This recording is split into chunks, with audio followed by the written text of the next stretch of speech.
Alright guys, welcome back to today's video. In today's video, we're going to take a look at a Gavin Newsom versus Donald Trump election prediction. Now, as we get into today's video, guys, do me a favor and hit the subscribe button down below.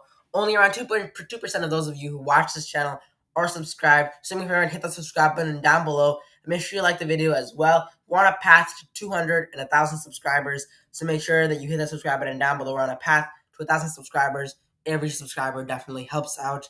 And make sure you hit that subscribe button down below. Now, as we get into today's video, we have a Gavin Newsom versus Trump election prediction. Now, this prediction will be made assuming the fact that either Joe Biden drops out of the race, Joe Biden has a big enough primary to make him lose popularity among the DNC, or Joe Biden were to die before the 2024 election. Either of those possibilities might happen. Now, Joe Biden dying before the 2024 election will probably not happen. I doubt that Joe Biden will die before the 2024 election, so I doubt that would actually happen. There's a very small chance of that happening. Although he is 82 years old. Donald Trump is pretty old as well. Joe Biden's, I believe, 81 years old. Donald Trump is 77, and he will be 78 this year. So either of them could die before the 2024 election. I know that seems very disheartening, but that is a possibility that we must bring ourselves to. And if Donald Trump were to die before the 2024 election or drop out, or were to get convicted and be forced to drop out, we do see that who would win the nomination. Well, if Donald Trump were to die, drop out, or get convicted and full stop on the run, we see that the most likely individual to take the nomination, according to polling data, would be DeSantis. Now that's what you may think. If Donald Trump does drop out, I think that actually Vivek Ramaswamy would actually carry the nomination. Now, why Vivek Ramaswamy? He's currently 4th place, and he's polling at only around 5%. Why do I think that Ramaswamy would take the nomination? Well, the fact of the matter is you have 61% of the electorate who is voting for Donald Trump. 61% of the electorate who is voting for Donald Trump. Now, this poll does take into account Doug Burgum, who actually dropped out, I believe, about a couple weeks ago. So Doug Burgum has dropped out, the senator from the state, governor of the state of North Dakota. Doug Burgum obviously dropped out. Didn't really take that much support, only around 0.6%. Tim Scott obviously also dropped out. Asa Hutchinson still staying on in the race, fighting it hard, although probably to no avail whatsoever. Governor of the state of Arkansas most likely will be gone after the state of Iowa, if not within a month or a couple of weeks or a couple of days maybe. But Donald Trump does seem to be taking a lead. 61% of the electorate likes Donald Trump. Who in the race is most like Donald Trump? Well, that's Vivek Ramaswamy. DeSantis is the 3rd most like Donald Trump. Haley, the 4th most like Donald Trump.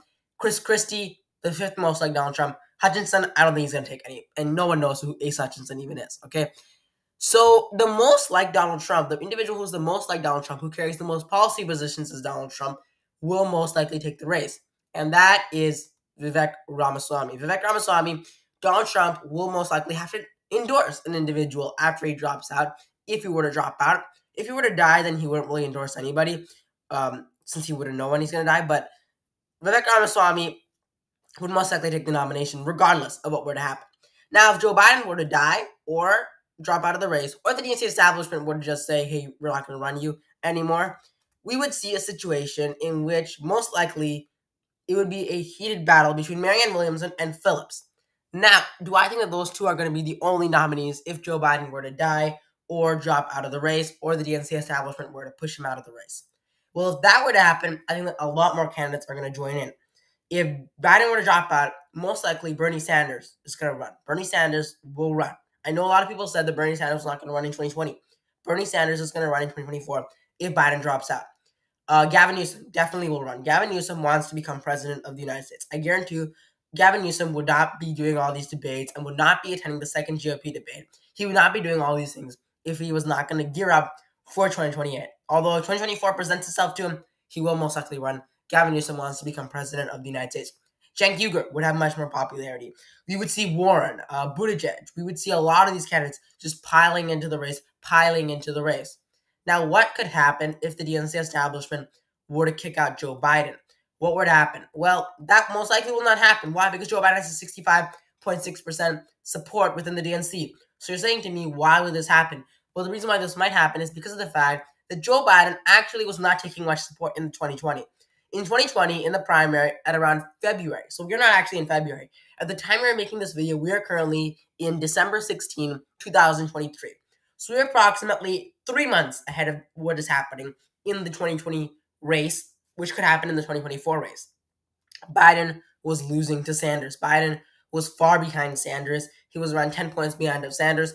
Although what happens is the DNC establishment decided that they were all going to drop out at approximately the exact same time, leading to Biden within around 1.5 months, securing the nomination at around 60.8% support within the DNC primary.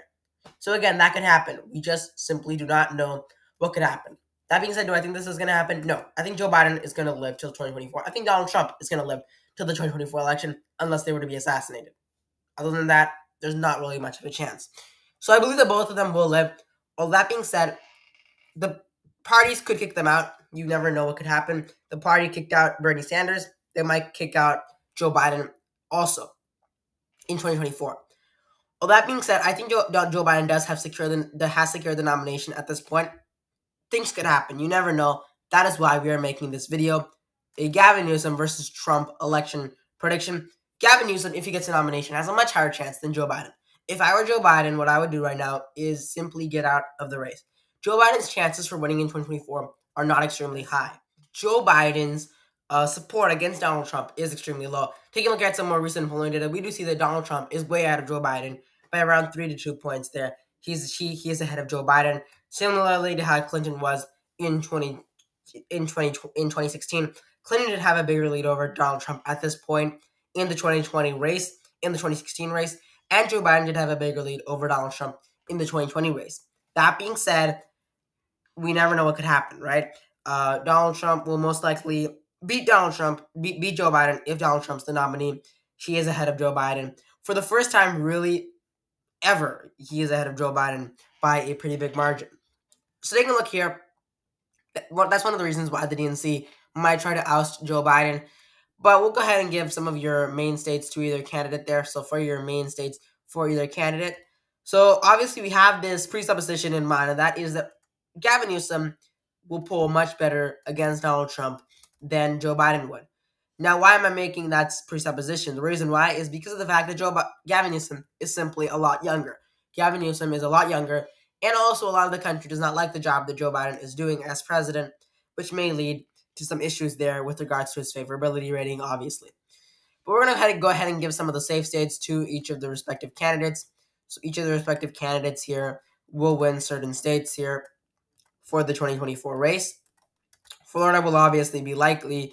We'll go ahead and give several states on the West Coast, the state of New Hampshire, Vermont, Connecticut, New Jersey, Delaware, Maryland, D.C., Rhode Island, Massachusetts, New York State, also the state of Hawaii, and also we'll go ahead and give several congressional districts within the state of Nebraska to Donald Trump. Gavin Newsom will win at least one of the congressional districts. Donald Trump will win one of the congressional districts in the state of Maine, and Gavin Newsom will win 2 of the congressional districts, amounting up to 3 electoral votes there. So 3 electoral votes. Let me change that a little bit here. So Donald Trump will win 1 of the congressional districts, and Gavin Newsom will win 2 of the congressional districts there in the state of Maine, amounting up to 1 electoral vote there. 1 electoral vote there for Donald Trump there in that particular state there. Okay, so let's go ahead and go. So this is where we are. Okay, so there where we have that set. All right. Now for our additional states here, we're going to go ahead and give the state of Virginia as being likely, the state of Montana as being likely, and also the state of Ohio as being lean, and the state of Iowa as being safe. So there we have these individual states here, along with the state of Alaska as being safe. And now we have our 7 key states: Nevada, Arizona, Georgia, North Carolina, Pennsylvania, Michigan, and the state of Wisconsin. 7 of the most important states for the 2024 race. Regardless of who the candidates are, these states will be the most important. Now, you could debate whether Virginia and Minnesota and New Hampshire. I think New Hampshire will vote solidly for whoever the DNC nominates by a relatively high margin. Now for the state, we'll start with the state of Nevada, and then we'll go towards the East Coast. All right, so let's start with the state of Nevada. If Gavin Newsom is the nominee, I think that Gavin Newsom will win the state of Nevada. Arizona will most likely vote for Donald Trump. Donald Trump should be able to win the state of Arizona by a tilt margin.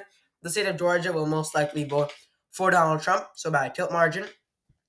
The state of Wisconsin will vote for Donald Trump by a tilt margin.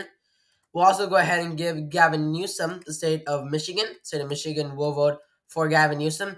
And the state of, we'll start with North Carolina since we're working our way from the east to the west. From the west to the east, rather. The state of North Carolina will vote for Donald Trump. Donald Trump should be able to win in that particular state. And then in the state of Pennsylvania, we'll go ahead and give it also to Donald Trump. Donald Trump should be able to win in that particular state by a tilt margin. This puts Donald Trump at 291 electoral votes, and this also puts Gavin Newsom at 247 electoral votes. Guys, we have Donald Trump winning the presidency in a Gavin Newsom head-to-head Gavin Newsom versus Donald Trump election prediction, not rematch. If you like this video, guys, make sure to hit that subscribe button down below. Make sure you like this video, and make sure you look at my community page. I have a poll out on my community page for what video you guys want me to post next. Make sure you go over and head to my community page. There will be a poll there. Make sure you go and head over to there. I'll see you in the next video.